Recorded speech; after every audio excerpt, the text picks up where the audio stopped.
Condoleeza Rice takes down Adam Shifty Schiff on The View with 3 brutal words by Dan Lindsay, Politics, U.S. News for MadWorldNews.com. Former National Security Advisor Condoleeza Rice and Adam Schiff appeared on The View to talk about the Russian investigation, and Rice decapitated Schiff with 3 brutal words. Has anyone seen Adam's head? Adam Schiff typically doesn't have a hard time proving he's the dumbest guy in the room, and a recent appearance on The View where he went head-to-head with Condoleeza Rice was no different. What the heck was Schiff thinking going on a show with Rice? It didn't end well for him. After a minute of listening to Schiff spew absolute garbage out of his mouth, Rice had enough and demanded that she be heard. I'd like to go in a little different direction if you don't mind, because you are at the Intelligence Committee, probably the institution that has the best access to what actually happened to the Russians, Rice told Schiff. And my view is, if the Russians did it to us the first time, shame on them. If they did it to us again, shame on us. So what are we doing apart from the investigation of the White House or the transition or any of that? How is the committee pursuing the issue of what the Russians actually did and how we actually stop it? Because I can imagine that Vladimir Putin is ready to go again, and we shouldn't let him do that, she added. Let's just take a listen instead of repeating because this is a full view on what happened, so I wanted to see this. Let me know. Our next guest is public enemy #1 with the White House right now, as he heads up the House Intelligence Committee investigation into Russian meddling in the U.S. election. Please welcome Congressman Adam Schiff. I'll start. So your committee spoke to Hope Hicks yesterday, I believe, was it, or the day before? Day before. And then the next day she resigned from the White House, saying that she also said she had said these little white lies.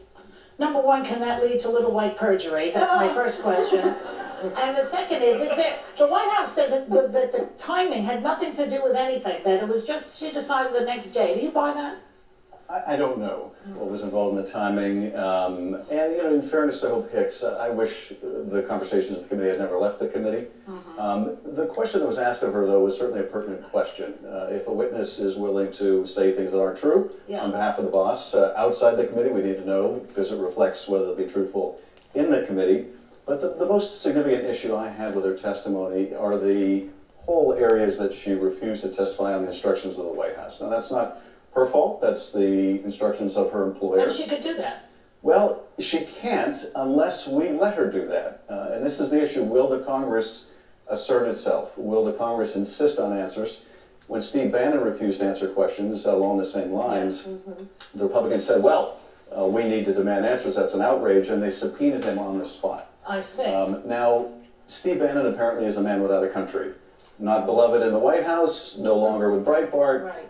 So my colleagues in the GOP were willing to stand up and assert the institutional responsibilities of the committee. Not so with Corey Lewandowski, not so with Hope Hicks, not so with any number of witnesses who have similarly refused to answer questions. They need to be subpoenaed, they need to be compelled. Well, by us, as well as Mueller, but by us, and if there is a legitimate claim as to a small subset of questions that deal with executive privilege, then we should negotiate and respect that. You can't say we're simply not going to answer questions about anything that happened during the transition, anything that happened during the administration, whether it involved the president or it didn't. And we have obviously very important questions to ask Hope Hicks about the preparation of that false statement about the meeting at Trump Tower with the Russians. With John Jr.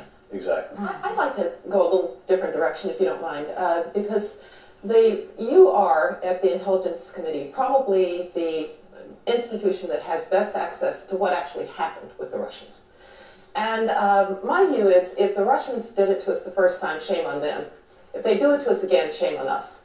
So what are we doing?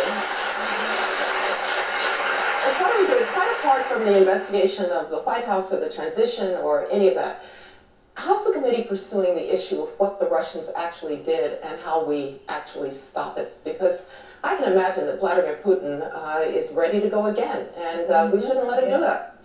I think that's exactly right, and indeed all of our intelligence chiefs have said as much, that they expect the Russians will be back. Indeed, the Russians have never left. In terms of what's being done about it, I have to say not nearly enough.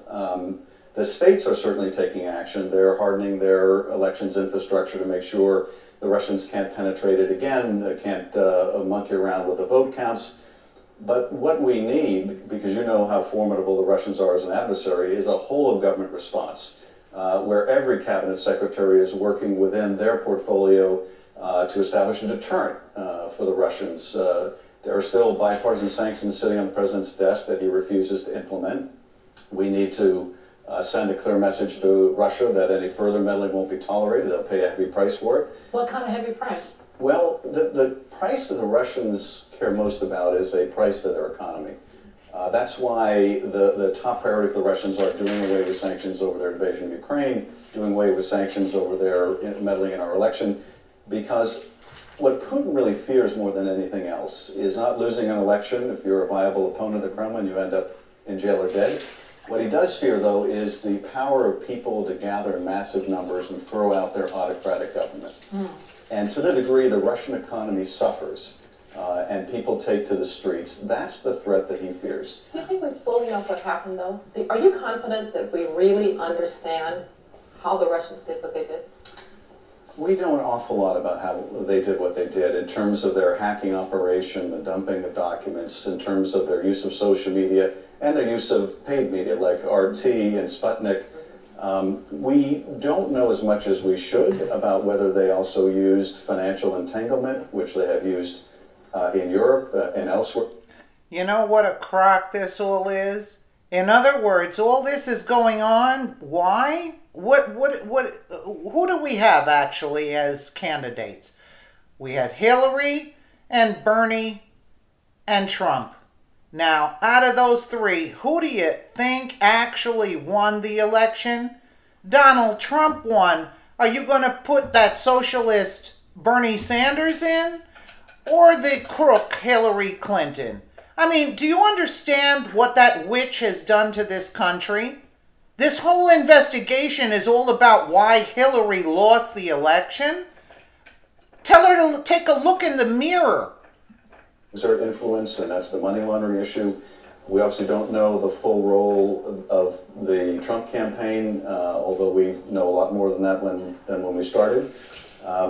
We know enough, though, to take firm steps to respond to them and to harden our defenses. We know enough to know they'll be back. So let me ask you this, because I find it insane that you co-chair the Intel Committee, Devin Nunes is your co-chair, and that you're supposed to be working together, and you have two different sides. It's become more about the politics rather than the job. There I totally agree with Whoopi. For the first time, I actually agree with Whoopi. In other words, it's their job to work together to find the answers, but they're working against each other because they're not working for the country. The Democrats are not working for the country. They're working for their own political game.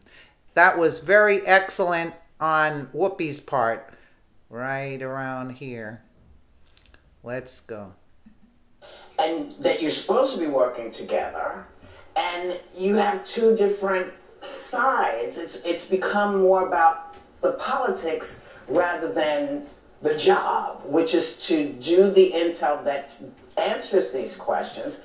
And I want to know, because if this is so partisan, how are we supposed to understand? As just a regular person going down the street, how are we supposed to know who to believe? Yeah, competing memos. I mean, this is a really central problem and challenge. Yeah. When we had our first open hearing in March of last year, I said at that time that the best service we could offer the public is if we could do a thorough investigation, arrive at a common conclusion, and not force the public to choose between a GOP version and a Democratic version. That was the goal. Now, I have been told since that hearing, because at that hearing James Comey revealed for the first time that he had opened an investigation the previous July into the Trump campaign's connections with the Russians.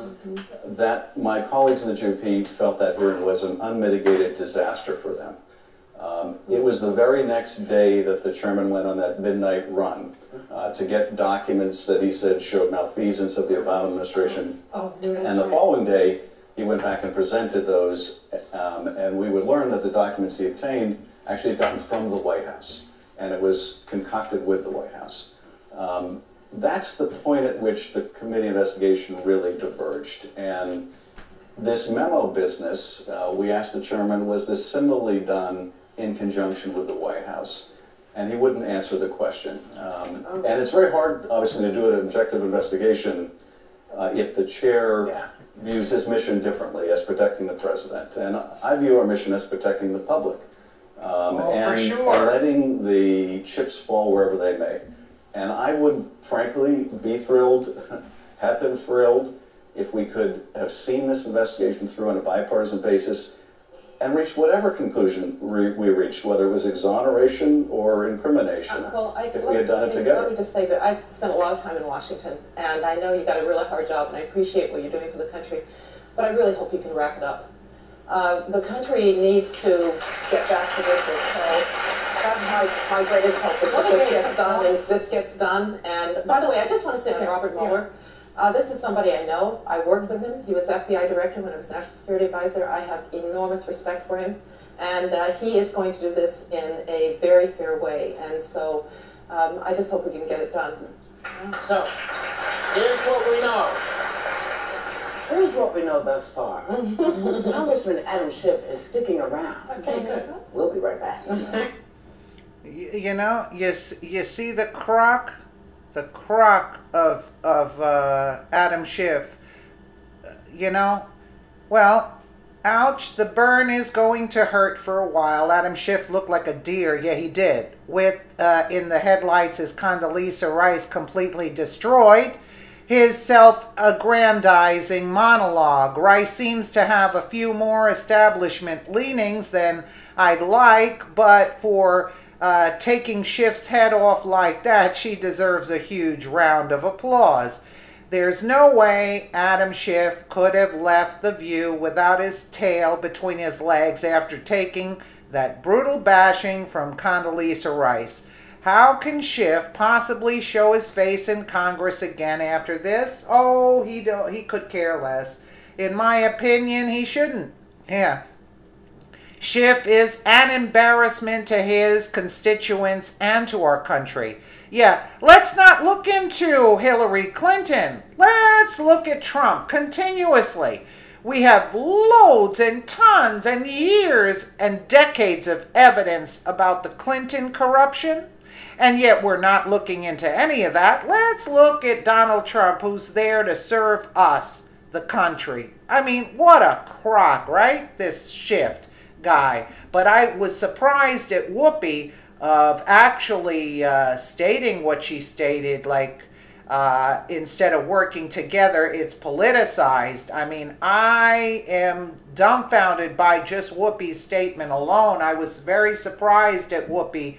But because you know what the thing is? They don't want to be made out the fool because the Democratic memo just incriminates them even more. You see, the memo that they released, it only it proves that the Republican, the GOP memo was on target, and it made Schiff into another fool again, yet again. Let me know what you guys think in the comments below. And again, thank you so much for watching.